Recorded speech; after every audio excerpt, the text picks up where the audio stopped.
اس کی مرضی ہے، جب چاہے جس کو چاہے بخش دے، مگر وہ پابند تو نہیں ہے۔ قوانین کیا کہتے ہیں؟ قانون یہ کہتا ہے کہ آپ عمل کرنے میں آزاد ہیں، مگر عمل کے نتیجے سے بچنے میں آزاد نہیں ہیں۔ قرآن نے بڑے واضح انداز میں فرمایا لیسا بامانیکم ولا امانی اہل الکتاب، اے ایمان والو، نہ تو تمہاری تمناؤں کے اوپر بات بننی ہے اور نہ ہی اہل کتاب کی تمناؤں کے اوپر فیصلہ ہونا۔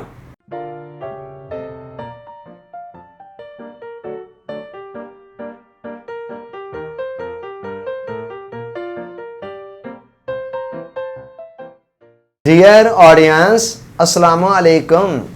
جامعہ ترمذی اور ابن ماجہ میں حضرت شداد بن اوس رضی اللہ تعالیٰ عنہ سے مروی ہے کہ حضور علیہ السلام نے فرمایا الکیس من دان نفسہ وعمل لما بعد الموت والعاجز من اتبع نفسہ ہواہا وتمنا علی اللہ۔ حضور علیہ السلام نے اس حدیث مبارکہ کے اندر عقل مند انسان کی دو نشانیاں بیان فرمائیں اور اس کے مقابلے میں جاہل، بے وقوف اور نادان انسان کی بھی دو نشانیاں بیان فرمائیں۔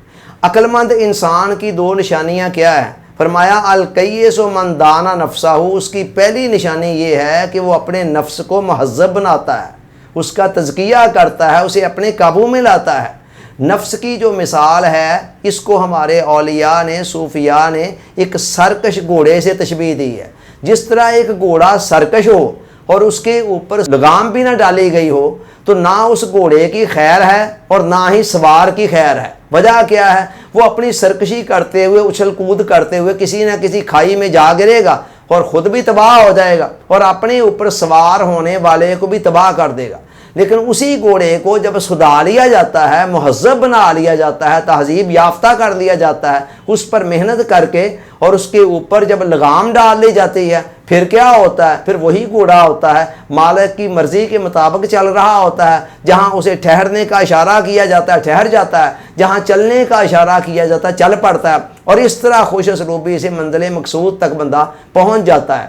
یہی حال انسان کے نفس کا بھی ہے۔ اگر آپ اس کو آزاد چھوڑ دیں تو نہ اس کی اپنی خیر ہے اور نہ آپ کی خیر ہے، لیکن اگر آپ اس کو مہذب بنا لیں، اس کو تہذیب یافتہ بنا لیں اور اس کے اوپر تقویٰ کی لگام ڈالیں تو پھر یہ بڑے کام کی چیز ہے، پھر یہ چلتا چلتا سیدھا آپ کو جنت کی طرف لے جائے گا۔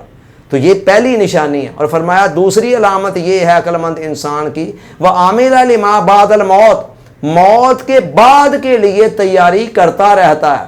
یاد رکھیں، موت اور موت کے بعد کے لیے جس نے بھی تیاری کی اور جو بھی کرے گا اس نے موت کے آنے سے پہلے کی، آج کی، اب کی، اسی وقت کی۔ جس نے یہ سوچا کہ کوئی نہیں، جب موت آئے گی دیکھی جائے گی، فی الحال کافی زندگی پڑی ہوئی ہے، تو موت نے پوچھ کر تو آنا نہیں ہے، نہ بتا کر آنا ہے۔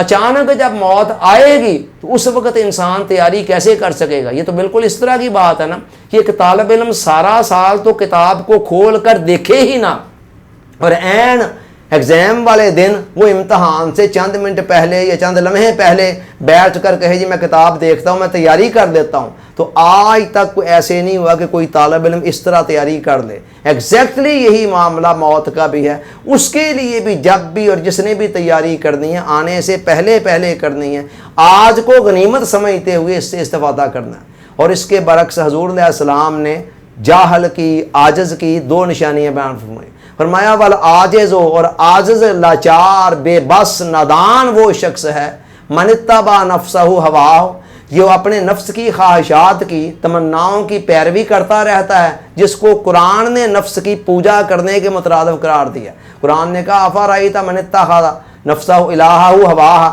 کیا تو نے ایسے شخص کو نہیں دیکھا جس نے اپنے نفس کی خواہشات کو اپنا خدا بنا رکھا ہے؟ تو گویا نفس کی خواہشات کی اندھا دھند پیروی کرتے چلے جانا، یہ گویا اس کو خدا بنا لینے کے مترادف ہے۔ چنانچہ حضور علیہ السلام نے فرمایا کہ عاجز کی، نادان کی ایک پہچان تو یہ ہے کہ نفس کی خواہشات کی اندھا دھند پیروی کر رہا ہوتا ہے، اور دوسرا کہ اللہ رب تمنا علی اللہ، کہ اللہ کے اوپر تمنائیں لگا کر بیٹھ لیتا ہے کہ میں جیسی مرضی زندگی گزار رہا ہوں، اللہ بڑا غفور الرحیم ہے، بس وہ مجھے معاف کر دے گا۔